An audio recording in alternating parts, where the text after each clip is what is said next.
Alright, in this episode, I'll be talking about creative process and why it is important to have one as a creative person. First off, let's start with what is a creative process. A creative process pretty much are this number of steps or list of things that you have to do before your final execution. So for instance, let's assume you want to make a fine dish, right? Your creative process would be, buying your ingredients, the measurement for this ingredient. How do you put this ingredient in the pot and all of these things? All of that will be your process before you make the dish, right? So for a creative, your process is all of the things that you have to do, all of the items and all the checklists that you have to check in order to be able to execute on the project. Interestingly, this is something nobody taught me when I was starting. I had to learn the hard way, because without a process, it'd be very, very difficult for you to duplicate or replicate your success. Having a creative process helps you to stay consistent with your output. One person that I really do appreciate his creative process is Temitope Dadada's Oluwa the Best. If you're following him on Instagram or on Twitter, if you look at all his projects, they happen to have the same kind of excellent output, and that's because he puts in a lot of work into his process in order to come out with the same result every time.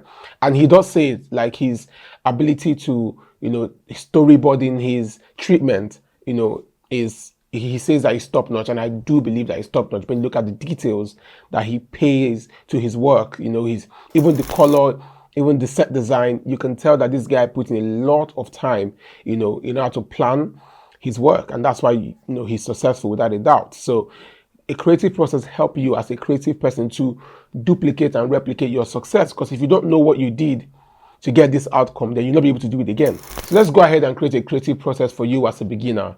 So let's assume that your friend has asked you to help her film her wedding. Don't forget, this is a very important day in her life, so you've been called upon to take on this job. And remember, like we said in episode 1, we're working for free. We're working for exposure. So in case you haven't seen that video, you might want to go and check it out. We are working for exposure. So the first thing you want to do is lock down the date, right? Lock down the date and ensure that it's not clashing with anything else that you've got to do, right? So you want to use something like Google Calendar, or if you have an iPhone, you want to use the iPhone calendar, any calendar. If you have an Android phone, just use your calendar. You write it there and you lock that date so that nothing else is clashing. The next thing you want to do is have a sit down with your friend. This could be called creative consultation or whatever fancy name you want to call it, but I would say creative consultation. Go and meet your friend, sit down with her and ask her, what is her idea for her wedding? What does she want her dream wedding to be, right? What is the mental picture that she has for her wedding? She'll then tell you what she thinks, right? What is the kind of music she likes? What is the look and feel? What is the theme for this wedding? How does she want to come out? Ask her, because you're not creating a wedding video for yourself. You're creating a wedding video for the bride and the groom, but most especially is the bride, right? If possible, ask her, because I'm sure she must have 1 or 2 videos on her phone or on social media that looks like what she would love to have. Ask her, show me what video you've seen that you would like your wedding video to look like. That gives you an idea of what our expectations are. Now, your job as a creative person is to take that expectation and surpass it. That is your job. That's the first thing first. Your job as a creative person is to take that expectation and surpass it. So you gather all this information that you can gather from her, you go back and then create a mood board. A mood board is basically a visual depiction of what you want to execute or what the final thing is going to look like, right? So you want to go on Canva, which I would suggest use Canva, and gather as many images. Go on Google, search for pictures, go on Pinterest, search for pictures that look like what she had told you about. Create all of these things, curate them, put them in one document or as many documents as you can. Create the look and feel. If you have to grade the pictures, grade them. Then you go back to her and say, listen, this is what you've told me you want. This is how I interpret the brief that you've given me. What do you think? And then she tells you, okay, this is fine. I don't like this. I want this. She gives you an approval to say, okay, this is exactly what I want. Let's go with it. Now you have a brief, technically, from your client. Now you've created a mood board that's also providing you visual clue of what you need to create, so that, you're not overwhelmed by the event and all the, moving parts that an event brings. So you know what you want to create because you have a mood board, right? You're just going to follow your mood board through. The next thing you want to do is get in touch with the event planner, because the event planner really is the master show planner of that day. She's the showstopper. She calls the shot on that day. So you want to get in touch with the event planner and ask her some details like when is the groom arriving, when is the bride arriving, what hotel are they staying, when are they getting to the hotel, what's the number of bridesmaids, what's the number of groomsmen, what are they wearing, what is the color.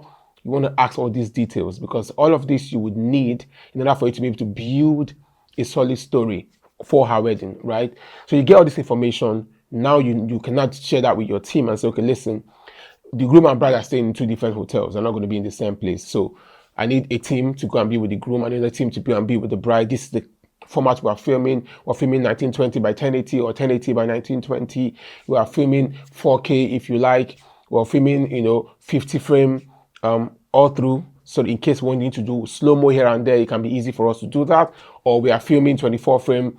Whichever way, you have that conversation with your team. You agree on your filming style, on your filming format, what picture profile you're using. Are we filming on S-Log if you're using Sony? Are we filming on, V-Log if you're using the Panasonic? Are we filming on C-Log if you're using the Canon? Depending on what camera you're using, you and your team agree on, what look and feel, what picture style you're filming, what frame rate you're filming, and all of these things. You do run your technicals, so you know that when you go in post, you have similar footages with the same settings. I mean, your aperture may not be the same, your exposure may not be the same depending on the kind of lighting environment that both of you meet, but at least you have the basis, which is the standard for your shutter speed, your frame rate, and all of those things. And your picture profile, you all agreed on what log you're filming. It makes it easy in post-production, right? You don't want to get to a wedding and then realize, oh, I don't have an extra battery, or you set up and everything and it's time to hit the record button, you realize there is no card in your camera. That's the last thing you want to express. And trust me, these things happen all the time, even to the best of us.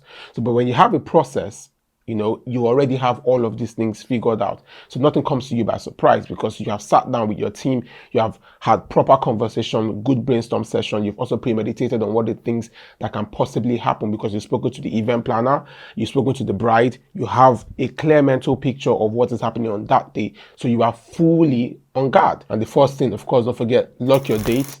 The next thing is to have a creative consultation with the client or the bride in this case, understand what they want, and then create a mood board that reflects what they've told you, which will be the brief, right? And then link up with the event planner, ask her details, know all the moving parts, know where the bride will be, know where the groom will be, so you're not running, like a headless chicken on that day, right? And then sit down with your team, have a creative meeting, agree on what equipment you're going to use, agree on your filming format, agree on your picture profile, agree on your frame rate, agree on all of the technical details. And then on that day, ensure that you have all your equipment packed the day before.